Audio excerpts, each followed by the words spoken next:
ছোট থেকে বড় হলাম শহরে। আমার খুবই ইচ্ছা, গ্রাম গ্রাম আমার খুব ভালো লাগে। আমার খুবই শখ যে আমার একটা খামার বাড়ি হবে।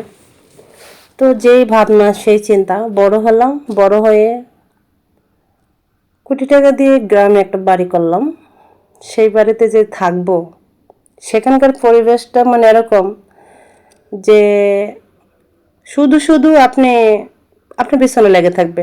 আপনি বাড়ি করছেন টাকা পয়সা খরচ করে, বাড়িতে দুইটা গেট লাগাইছেন, ফাউন্ডেশন দিয়ে বাড়ি করছেন, এগুলা মানুষের হিংসা, বুঝছেন, হিংসা করে।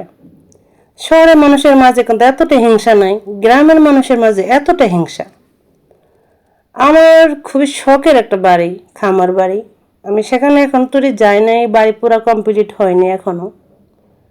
আমি যেই টাকা সেখানে আমি খরচ করছি আমার গ্রামের বাড়িতে, মানে আমার খুবই শখ ছিল যে আমি গ্রামে একটা বাড়ি করব, আমার একটা খামার বাড়ি থাকবে। আমি সেখানে গরুর খামার দেব বা হাঁস মুরগির খামার দেব, আবার অনেক ফল ফুটের গাছ থাকবে।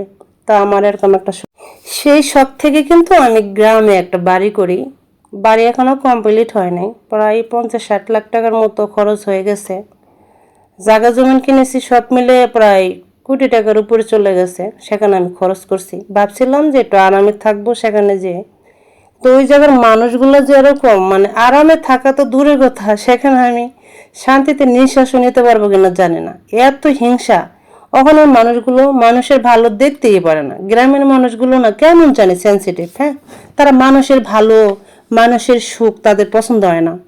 অমুকে এত টাকা দিয়ে বাড়ি করছে, অমুকে এত এই খরচ করতেছে, অমুকে ভালো খায়, এত বাজার করে কেন, কই যায় না যায়, মানে খুঁটি নাটি এত অবজেকশন তাদের মাঝে, বলার মানে ভাষা নেই। তো গ্রামের মানুষের ভিতরে যে এত সমস্যা, আমাদের শহরের মানুষের মধ্যে কিন্তু এত সমস্যা নেই। আমরা শহরের মানুষরা কেরা কি খাইলো, কেরা কটা বাড়ি করলো, কেরা কি কিনলো না কিনলো, এগুলো নিয়ে আমাদের কোনো মাথা ব্যথা নেই। আমাদের মাথা ব্যথা কি জানেন? আমাদের মাথা ব্যথা আমরা কিভাবে ভালো হব, কিভাবে আমাদের লাইফটা আরো সুন্দর হবে, আমরা কিভাবে সুন্দর থাকবো, কিভাবে সুস্থ থাকবো, আমরা এই ধরনের চিন্তা ভাবনা করি। কিন্তু গ্রামের মানুষরা কি কার বাড়িতে কি হলো, কার বাড়িতে কি বাজার হলো, কে কি রান্না করলো, কে কি খাইলো, এগুলো নিয়ে তাদের মাথা ব্যথা।